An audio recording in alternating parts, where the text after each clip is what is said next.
Mga tao takot mag-try dyan sa mga bagay-bagay. Para sa inyo to.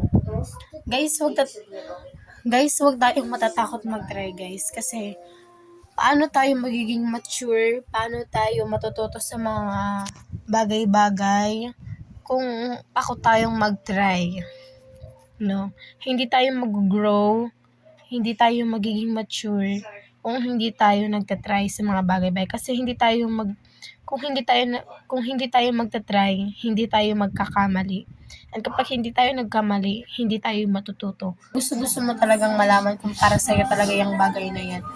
Huwag kang matakot i-try. Kasi pag hindi mo sinubukan ng isang bagay, hindi mo malalaman kung para sa'yo talaga. Guys, huwag kayong matatakot magkamali. Because every mistake, meron niyang reasons kung bakit kailangan mong magkamali. Pero gets ko naman yung iba kung bakit ayaw talaga nilang magkamali because of the judgment. So, ang questions dyan, bakit ba ayaw mong ma-judge ka nila or bakit ayaw mong magkamali? Siyempre, alam ko na yan. Sasabihin mo yan. Baka kasi isipin nila mahina ako. Hindi ka magiging magaling kung hindi ka nagkamali. Lahat ng